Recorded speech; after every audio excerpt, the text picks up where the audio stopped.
ദൈവിക ത്രിയേകത്വത്തിൽ പിതാവും പുത്രനും പരിശുദ്ധാത്മാവും തുല്യരാണ്. അപ്പോൾ പുത്രനോട് പറഞ്ഞാൽ ക്ഷമിക്കും, പരിശുദ്ധാത്മാവിനോട് പറഞ്ഞാൽ ക്ഷമിക്കുകയില്ല എന്നൊരു ധ്വനി ദൈവിക ത്രിയേകത്വത്തിൽ തന്നെ പുത്രനെയും പരിശുദ്ധാത്മാവിനെയും രണ്ടായി കാണുന്ന, അല്ലെങ്കിൽ തുല്യരല്ലാതെ കാണുന്ന ഒരു രീതിയാണ്.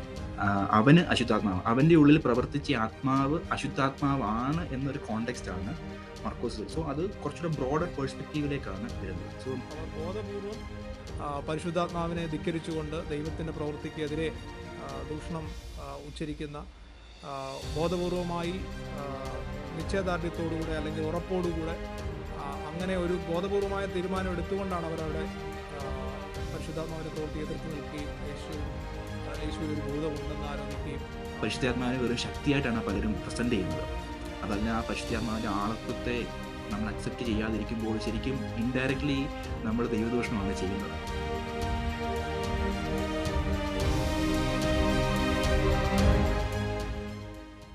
Praise the Lord. Welcome back to our misquoted Bible verses series. സാധാരണയായി തെറ്റായി ഉദ്ധരിക്കപ്പെടാറുള്ള ദൈവവചനങ്ങളെ ഒരു പഠന വിധേയമാക്കുകയാണ് നമ്മൾ ഈ സീരീസിലൂടെ ചെയ്തുകൊണ്ടിരിക്കുന്നത്. ഇന്ന് നമ്മൾ പഠിക്കാനായിട്ട് ആഗ്രഹിക്കുന്നത് മത്തായി എഴുതിയ സുവിശേഷം 12-ാം അധ്യായം 32-ാം വാക്യമാണ്. ആരെങ്കിലും മനുഷ്യപുത്രൻ്റെ നേരെ ഒരു വാക്ക് പറഞ്ഞാൽ അത് അവനോട് ക്ഷമിക്കും, പരിശുദ്ധാത്മാവിന് നേരെ പറഞ്ഞാലോ ഈ ലോകത്തിലും വരുവാനുള്ളതിലും അവനോട് ക്ഷമിക്കുകയില്ല. ഈ വചനം പലതരത്തിൽ നമ്മൾ വ്യാഖ്യാനിച്ച് കേൾക്കാറുണ്ട്. അതായത് നമ്മൾ പരിശുദ്ധാത്മാവിനെക്കുറിച്ച് കളിയാക്കുകയോ കുറ്റം പറയുകയോ അല്ലെങ്കിൽ ഏതെങ്കിലും നിലയിൽ സംസാരിച്ചു കഴിഞ്ഞാൽ, പരിശുദ്ധാത്മാവിനെ കുറിച്ച് സംസാരിച്ചു കഴിഞ്ഞാൽ അതൊരിക്കലും ക്ഷമിക്കപ്പെടാനാകാത്ത പാപമാണ്. യേശുവിനോട് പറഞ്ഞാലും ക്ഷമിക്കും, യേശുവിനെക്കുറിച്ച് നമ്മൾ ദൂഷണം പറഞ്ഞാലും ക്ഷമിക്കും, പക്ഷേ പരിശുദ്ധാത്മാവിനെക്കുറിച്ച് പറഞ്ഞാലും ക്ഷമിക്കുകയില്ല. അല്ലെങ്കിൽ ഏതെങ്കിലും നിലയിൽ ദുരുപദേശങ്ങളെ ഖണ്ഡിക്കുമ്പോഴും ഈ വാക്യം ഉദ്ധരിച്ച് പറയാറുണ്ട്, നിങ്ങൾ പരിശുദ്ധാത്മാവിന് നേരെ ദൂഷണം പറയുകയാണ്, ഇത് ക്ഷമിക്കപ്പെടാനാകാത്ത പാപമാണ് എന്നൊക്കെ പറയാറുണ്ട്. അപ്പോൾ പല പ്രശ്നങ്ങൾ അതിനകത്തുണ്ട്. ഒരു പ്രശ്നം, ദൈവിക ത്രിയേകത്വത്തിൽ പിതാവും പുത്രനും പരിശുദ്ധാത്മാവും തുല്യരാണ്. അപ്പോൾ പുത്രനോട് പറഞ്ഞാൽ ക്ഷമിക്കും, പരിശുദ്ധാത്മാവിനോട് പറഞ്ഞാൽ ക്ഷമിക്കുകയില്ല എന്നൊരു ധ്വനി ദൈവിക ത്രിയേകത്വത്തിൽ തന്നെ പുത്രനെയും പരിശുദ്ധാത്മാവിനെയും രണ്ടായി കാണുന്ന, അല്ലെങ്കിൽ തുല്യരല്ലാതെ കാണുന്ന ഒരു രീതിയാണ്. മാത്രമല്ല, ദുരുപദേശങ്ങളെ മനസ്സിലാക്കാനും വിവേചിക്കാനും ഏതാത്മാവിനെയും പരിശോധിക്കാനും ഒക്കെ, ശോധന ചെയ്യാനും ഒക്കെ ദൈവവചനം തന്നെ നമ്മളെ പ്രബോധിപ്പിക്കുന്നുണ്ട്. അപ്പോൾ ഈ ഒരു സാഹചര്യത്തിൽ ആ വാക്യത്തെ ഏതർത്ഥത്തിലാണ് നമ്മൾ മനസ്സിലാക്കേണ്ടത് എന്ന് നമുക്ക് ഇന്ന് ചിന്തിക്കാം. നമുക്കതിൻ്റെ പശ്ചാത്തലത്തെക്കുറിച്ച് ആദ്യം ചിന്തിക്കാം. മത്തായി സുവിശേഷം 12-ാം അധ്യായം അതിൻ്റെ 22 മുതൽ 37 വരെയുള്ള ആ വാക്യങ്ങളിലാണ് ശരിക്കും ഈ ഒരു പാസേജ്, അതിൻ്റെ കോണ്ടെക്സ്റ്റ് വ്യക്തമായിട്ട് നമുക്ക് കാണാൻ വേണ്ടി സാധിക്കുന്നത്. നമുക്കറിയാം, അതിൻ്റെ 22-ാം അധ്യായത്തിൽ അതിൻ്റെ 22-ാം വാക്യത്തിലേക്ക് വരുന്നുണ്ട്, കാണുന്നുണ്ട്. അനന്തരം ചിലർ കുരുടനും ഊമനുമായ ഒരു ഭൂതഗ്രസ്തനെ യേശുവിൻ്റെ അടുക്കൽ കൊണ്ടുവരുന്നു. അപ്പോൾ യേശു അവനെ എന്ത് ചെയ്ത് സൗഖ്യമാക്കുകയാണ്. അപ്പോൾ സൗഖ്യമാക്കി കഴിയുമ്പോൾ എപ്പോഴും അത്ഭുതങ്ങൾക്ക് ശേഷം ഒരു കൺഫ്യൂഷൻ എല്ലായിടത്തും ഉണ്ടാകാറുണ്ട്. അതുപോലെ തന്നെ ഇവിടെ ഒരു കൺഫ്യൂഷൻ ഉണ്ടാകുകയാണ്. ഈ കൂടെ ഉണ്ടായിരുന്ന ആളുകൾ പറയുകയാണ്, പുരുഷാരത്തിലുള്ള ആളുകൾ തന്നെ പറയുകയാണ്, ഇവൻ ഭൂതങ്ങളുടെ തലവനായ ബേൽസെബൂലിനെ കൊണ്ട് ഈ ഭൂതത്തെ പുറത്താക്കി എന്ന് പറയുന്നു. അപ്പോൾ അതിനുശേഷം യേശു പറയുകയാണ്, അങ്ങനെയല്ല, ഒരു രാജ്യം തന്നിൽ തന്നെ ചിത്രിച്ചു കഴിഞ്ഞാൽ അത് നിലനിൽപ്പുണ്ടാകുകയില്ല. ഞാൻ ഭൂതങ്ങളുടെ തലവനെ കൊണ്ട് പുറത്താക്കുകയാണെന്നുണ്ടെങ്കിൽ എങ്ങനെ ആ രാജ്യം നിലനിൽക്കും എന്ന് പറഞ്ഞ് അതിൻ്റെ ശേഷം താഴേക്ക് വരുന്നതന്നെയാണ് ഈ ഒരു പാസേജ് നമ്മളിപ്പോൾ വായിച്ച ആ പാസേജ് കാണുന്നത്. ഈ സെയിം പാസേജ് തന്നെ നമുക്ക് മർക്കോസിൻ്റെ സുവിശേഷത്തിൽ നാം കാണുന്നുണ്ട്. ഇതേ സെയിം കോണ്ടെക്സ്റ്റ് തന്നെ മർക്കോസിൻ്റെ സുവിശേഷം 3-ാമത്തെ അധ്യായം അതിൽ 20 മുതൽ 30 വരെയുള്ള വേദഭാഗങ്ങളിലും നാം ഇതേ കാര്യം തന്നെയാണ് യേശു പറയുവാൻ തക്കണം ഇടയാത്തിരുന്നത്. മാത്യു എഴുതാത്ത ഒരു കാര്യം മർക്കോസ് അതിൽ ആഡ് ചെയ്യുന്നുണ്ട്. അതിങ്ങനെയാണ്, അവന് അശുദ്ധാത്മാവ് ഉണ്ട് എന്ന് ഒരു കാര്യം മാർക്ക് അവിടെ ആഡ് ചെയ്യുന്നുണ്ട്. മത്തായിയുടെ സുവിശേഷത്തിൽ അത് പറയുന്നില്ല, അവൻ ബേൽസെബൂലിനെ കൊണ്ട് പുറത്താക്കുന്നു എന്നൊരു വാക്കാണ് പറയുന്നത്. പക്ഷേ മാർക്ക് വരുമ്പോഴത്തേക്കും കുറച്ചുകൂടെ ക്ലാരിറ്റി അതിനകത്ത് കൊടുക്കുകയാണ്. അവന് അശുദ്ധാത്മാവ്, അവൻ്റെ ഉള്ളിൽ പ്രവർത്തിച്ച ആത്മാവ് അശുദ്ധാത്മാവാണ് എന്നൊരു കോണ്ടെക്സ്റ്റ് ആണ് മർക്കോസ്. സോ അത് കുറച്ചുകൂടെ ബ്രോഡർ പേഴ്സ്പെക്റ്റീവിലേക്കാണ് വരുന്നത്. സോ നമുക്കറിയാം, യേശു എല്ലാ അത്ഭുതങ്ങൾ ചെയ്യുമ്പോഴും അവിടെ പിതാവിൻ്റെ ഇഷ്ടത്തിനനുസരിച്ച്, തൻ്റെ നാഴികയ്ക്ക് അനുസരിച്ച്, പിതാവിൻ്റെ ഇഷ്ടത്തിനനുസരിച്ച് പരിശുദ്ധാത്മാവിൻ്റെ പ്രവർത്തനത്താലാണ് ഓരോ കാര്യങ്ങളും ചെയ്യുന്നത്. എല്ലാ അത്ഭുതങ്ങളിനകത്തും നാം ആ ഒരു കണക്ഷൻ, ട്രയൂണിറ്റേറിയൻ കോൺസെപ്റ്റിൻ്റെ ആ ഒരു കണക്ഷൻ നമുക്ക് എപ്പോഴും ഫീൽ ചെയ്യുന്നുണ്ട്, അല്ലെങ്കിൽ കാണാൻ സാധിക്കുന്നുണ്ട്. അപ്പോൾ യേശുവിടെ ഈ ഒരു വ്യക്തിയെ സൗഖ്യമാക്കുമ്പോഴും പിതാവിൻ്റെ ഇഷ്ടത്തിനനുസരിച്ച് പരിശുദ്ധാത്മാവിൻ്റെ ആ ഒരു പ്രവർത്തനത്തിലൂടെയാണ് സൗഖ്യമുണ്ടാകുന്നത്. പക്ഷേ ഈ ആളുകൾ പറഞ്ഞു അവന് അശുദ്ധാത്മാവ് ഉണ്ട് എന്ന് പറയുമ്പോൾ ശരിക്കും ആ ത്രിയേകത്വ ദൈവത്വത്തിൻ്റെ പരിശുദ്ധാത്മാവ് എന്നുള്ള വ്യക്തിത്വത്തെ തന്നെ, ആ ആളത്വത്തെ തന്നെ ഡിനൈ ചെയ്യുന്ന രീതിയിലാണ് ഈ ഒരു കോണ്ടെക്സ്റ്റിൽ നാം കാണുവാൻ സാധിക്കുന്നത്. സോ ആ ഒരു കോണ്ടെക്സ്റ്റിലേക്ക് നാം ചിന്തിക്കുമെന്നുടനെ ശരിക്കും ഈ വ്യക്തികൾ പറഞ്ഞത് ദൈവദൂഷണം തന്നെയാണ്. ആ രീതിയിലാണ് പരിശുദ്ധാത്മാവിനെ പറ്റിയുള്ള വേഴ്സിലേക്ക് വരുമ്പോഴാണ് 31 വേഴ്സിൽ നാം കാണുന്നത് പരിശുദ്ധാത്മാവിനോടുള്ള ദൂഷണം ക്ഷമിക്കുകയില്ല എന്നുള്ള രീതിയിലേക്ക് യേശു അവിടെ പറയുവാൻ തക്കനോടിയായിത്തീരുന്നത്. അതെ. യേശു ഈ ലോകത്തിൽ വന്നത് തന്നെ മനുഷ്യരാൽ കഷ്ടം സഹിച്ച് അപമാനിക്കപ്പെട്ട് ക്രൂശിക്കപ്പെടാനായിട്ടാണ്. പാപങ്ങളുടെ പരിഹാരത്തിനായിട്ട് മരിക്കാൻ തന്നെയാണ് യേശു ഭൂമിയിലേക്ക് വന്നത്. അപ്പോൾ അതുകൊണ്ട് ഒരു മനുഷ്യനെന്ന നിലയിൽ പാപപരിഹാരകനായി വന്ന ദൈവപുത്രൻ എന്ന നിലയിൽ താൻ ദൂഷണങ്ങളെ പ്രതീക്ഷിക്കുന്നുണ്ട്. താൻ ദൂഷണങ്ങളെ നേരിടുവാനായിട്ട് സന്നദ്ധനായിട്ടാണ് വന്നിരിക്കുന്നത്. എന്നാൽ തൻ്റെ ദൈവത്വത്തിനെതിരെ അല്ലെങ്കിൽ ദൈവത്തിനെതിരെ ദൂഷണം പറയുന്ന ദൈവപ്രവൃത്തിക്കെതിരെ ബോധപൂർവമായി എതിർത്ത് നിൽക്കുന്നത് ക്ഷമിക്കപ്പെടുന്ന പാപമല്ല എന്ന നിലയിലാണ് കർത്താവ് ഇവിടെ സംസാരിക്കുന്നത്. അപ്പോൾ അതൊരിക്കലും യേശുക്രിസ്തു അവരും അങ്ങനെയാണ് മനസ്സിലാക്കിയിരിക്കുന്നത്. യേശുക്രിസ്തു അവരോട് സംസാരിക്കുമ്പോഴും അവർ മനസ്സിലാക്കിയിരിക്കുന്ന അവരുടെ ഒരു യഹൂദ റബിയോട് സംസാരിക്കുന്നത് എന്ന നിലയിൽ മാത്രമാണ്. യേശു പറയുന്നത് നിങ്ങൾ എന്നോട് ചെയ്യുന്നത്, അല്ലെങ്കിൽ ഒരു മനുഷ്യനെന്ന് നിങ്ങൾ എന്നെ മനസ്സിലാക്കിയിരിക്കുന്ന നിലയിൽ എന്നോട് ചെയ്യുന്നത് ഞാൻ ക്ഷമിക്കും. കാരണം ക്രൂശിക്കപ്പെടുമ്പോഴും കർത്താവിൻ്റെ ആദ്യ മൊഴിയിൽ പറയുന്നത് പിതാവ് ഇവർ ചെയ്യുന്നത് ഇന്നതെന്ന് അറിയായികയാൽ ഇവരോട് ക്ഷമിക്കണമേ എന്നാണ്. ആ നിലയിലാണ് യേശു മനുഷ്യനെന്ന നിലയിൽ തന്നോട് അവർ ചെയ്തതിനെ കണക്കാക്കുന്നത്. എന്നാൽ പരിശുദ്ധാത്മാവിന് നേരെയുള്ള ദൂഷണം ഇവർ ദൈവപ്രവൃത്തിയെ വ്യക്തമായി മനസ്സിലാക്കിയിട്ടും യേശുവിലൂടെ പ്രവർത്തിക്കുന്നത് പരിശുദ്ധാത്മാവാണെന്ന് മനസ്സിലാക്കുവാൻ കഴിയുമായിരുന്നിട്ടും അവർ ബോധപൂർവം പരിശുദ്ധാത്മാവിനെ ധിക്കരിച്ചുകൊണ്ട് ദൈവത്തിൻ്റെ പ്രവൃത്തിക്കെതിരെ ദൂഷണം ഉച്ചരിക്കുന്ന, ബോധപൂർവമായി നിശ്ചയദാർഢ്യത്തോടുകൂടെ അല്ലെങ്കിൽ ഉറപ്പോടുകൂടെ അങ്ങനെ ഒരു ബോധപൂർവമായ തീരുമാനം എടുത്തുകൊണ്ടാണ് അവരവിടെ പരിശുദ്ധാത്മാവിൻ്റെ പ്രവൃത്തി എതിർത്ത് നിൽക്കുകയും യേശുവിലൊരു ഭൂതം ഉണ്ടെന്ന് ആരോപിക്കുകയും അവൻ ബേൽസബൂലിനെ കൊണ്ട് പുറത്താക്കുന്നു എന്ന് സംസാരിക്കുകയും ചെയ്യുന്ന ഒരു സാഹചര്യം. ആ ഒരു സാഹചര്യത്തെയാണ് പരിശുദ്ധാത്മാവിന് നേരെ പറയുന്ന ദൂഷണം. പരിശുദ്ധാത്മാവിന് നേരെ പറഞ്ഞാലോ ഈ ലോകത്തിലും വരുവാനുള്ളതിലും അവനോട് ക്ഷമിക്കയില്ല എന്ന് യേശു ഇവിടെ പറയുന്നത്.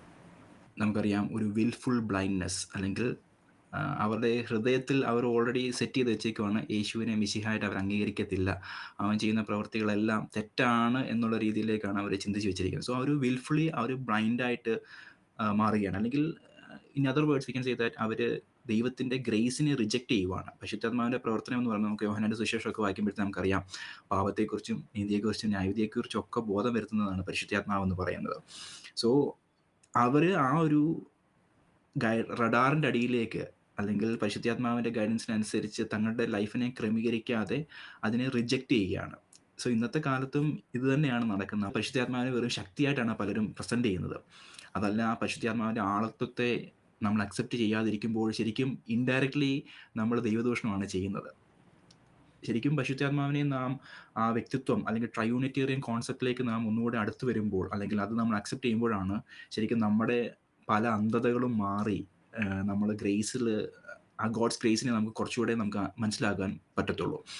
സോ ഈ ഒരു വിൽഫുൾ ബ്ലൈൻഡ്നെസ്സിൽ നിന്ന് നമ്മൾ ഓവർകം ചെയ്തിട്ട് ആ കർത്താവിൻ്റെ ആ രക്ഷയെ പറ്റിയുള്ള ബോധ്യം, അല്ലെങ്കിൽ ആ പരിശുദ്ധാത്മാവിൻ്റെ നിയന്ത്രണത്തിനനുസരിച്ച് നമുക്ക് രക്ഷയുടെ ആവശ്യമുണ്ടെന്നുള്ള ബോധ്യം ഉണ്ടാകുമ്പോഴാണ് ശരിക്കും പരിശുദ്ധാത്മാവിൻ്റെ പ്രവർത്തനം നമ്മുടെ ഉള്ളിൽ ഉണ്ടാകുന്നത്. പിതാവിൻ്റെ ഇഷ്ടത്തിനനുസരിച്ച് പുത്രൻ ഭൂമിയിലേക്ക് വന്നു, നമ്മുടെ പാപങ്ങൾക്ക് വേണ്ടി യാഗമായി തീർന്നു. പരിശുദ്ധാത്മാവിൻ്റെ പ്രവർത്തനത്താൽ പരിശുദ്ധാത്മാവ് നമ്മുടെ ഉള്ളിൽ ക്രിയ ചെയ്തിട്ട് നാം രക്ഷിക്കപ്പെടുവാനുള്ള അവസരങ്ങൾ ഉണ്ടാകുന്നു. സോ ഈ 3 പ്രവർത്തനങ്ങളും ഒന്നുകൂടി ചേരുമ്പോഴാണ് ഒരുവൻ രക്ഷിക്കപ്പെടുകയും വിശ്വാസിയായി തീരുകയും ചെയ്യാൻ സാധിക്കുന്നത്. സോ നമ്മൾ ഈ ഒരു കറക്ഷൻ പ്രോസസ്സിന് നാം അംഗീകരിക്കുന്നില്ല എന്നുണ്ടെങ്കിൽ, നാം നമ്മുടെ നിഗളം വെച്ച്, നമ്മുടെ പ്രൈഡ് വെച്ച് നാം മാറിപ്പോവുകയാണെന്നുണ്ടെങ്കിൽ, നാം ശരിക്കും ഈ സ്പിരിച്വൽ ബ്ലൈൻഡ്നെസ്സിലും അതല്ലെന്നുണ്ടെങ്കിൽ പരിശുദ്ധാത്മാവിനെതിരെ ദൂഷണം പറയുന്നവരായി നാം മാറിപ്പോവുകയാണെന്നുള്ള കാര്യം നാം മറക്കുകയാണ്. ഒരു യഥാർത്ഥ ദൈവവിശ്വാസിക്ക്, നമ്മൾ ഈ ഒരു കോണ്ടെക്സ്റ്റിൽ നിന്ന് മനസ്സിലാക്കുകയാണെങ്കിൽ, ഒരു യഥാർത്ഥ ദൈവവിശ്വാസിക്ക് ദൈവദൂഷണം പറയാനായിട്ട് അല്ലെങ്കിൽ പരിശുദ്ധാത്മാവിന് നേരെ ദൂഷണം പറയാനായിട്ട് കഴിയുകയില്ല. പലപ്പോഴും നമ്മൾ പ്രസംഗത്തിലോ അല്ലെങ്കിൽ സംസാരത്തിലോ ഒക്കെ സ്ലിപ്പ് ഓഫ് ദ ടങ് ആയിട്ടോ അല്ലെങ്കിൽ ഏതെങ്കിലും നിലയിൽ അന്യഭാഷയെക്കുറിച്ചോ പ്രവചനത്തെക്കുറിച്ചോ ഒക്കെ പറയുന്ന വാക്കുകൾ പോലും പലപ്പോഴും ആളുകൾ ഞാൻ പരിശുദ്ധാത്മാവിനെ നേരെ ദൂഷണം പറഞ്ഞു പോയോ, ക്ഷമിക്കപ്പെടാത്ത പാപം ചെയ്തു പോയോ, ഞാൻ നഷ്ടപ്പെട്ടു പോകുമോ എന്ന് ഭയപ്പെടാറുണ്ട്. എന്നാൽ പരിശുദ്ധാത്മാവിൻ്റെ യഥാർത്ഥമായ പ്രവൃത്തി, യേശുക്രിസ്തുവിൻ്റെ പ്രവൃത്തിയെ അല്ലെങ്കിൽ രക്ഷണീയ പ്രവൃത്തിയെ നമ്മൾ നിവർത്തിക്കുന്ന പരിശുദ്ധാത്മാവിൻ്റെ പ്രവൃത്തി അല്ലെങ്കിൽ ദൈവപ്രവൃത്തിയെ തടുത്തു നിർക്കുന്ന നിലയിലാണ് അത് പരിശുദ്ധാത്മാവിനെതിരെ ഒരു ദൂഷണമായിട്ട് മാറുന്നത്. അല്ലാത്തൊരു പക്ഷം ഒരു യഥാർത്ഥ ദൈവപൈതലിന് പരിശുദ്ധാത്മാവിനെതിരെ ദൂഷണം പറയാനായിട്ട് കഴിയുകയില്ല. കാരണം അവൻ പരിശുദ്ധാത്മാവിൻ്റെ പ്രവൃത്തി അനുവദിച്ചുകൊണ്ടാണ് അവൻ രക്ഷിക്കപ്പെടുന്നത്. പരിശുദ്ധാത്മാവിനെ അനുവദിച്ചുകൊണ്ടുള്ളൊരു ജീവിതമാണ് അവൻ തുടരുന്നത്. ഈ ഒരു വാക്യത്തിൻ്റെ പേരിലാണ് പലപ്പോഴും ആളുകൾ അശുദ്ധ അല്ലെങ്കിൽ തെറ്റായ ഉപദേശങ്ങളെ തിരുത്താനായിട്ട് ഭയക്കുന്നത്, അല്ലെങ്കിൽ തെറ്റായ പ്രവണതകളെ തിരുത്താനായിട്ട് ഭയക്കുന്നത്, പാപം ചെയ്ത് പോകുമോ എന്നുള്ളത്. അപ്പോൾ അത് നമ്മുടെ ഉത്തരവാദിത്വത്തിൽ നിന്ന് മാറി നിൽക്കുകയാണ് ചെയ്യുന്നത്. ശരിക്കും ദൈവവചനം തെറ്റായിട്ട് വ്യാഖ്യാനിക്കപ്പെടുമ്പോൾ നമ്മൾ സംസാരിക്കേണ്ടത് ആവശ്യമാണ്.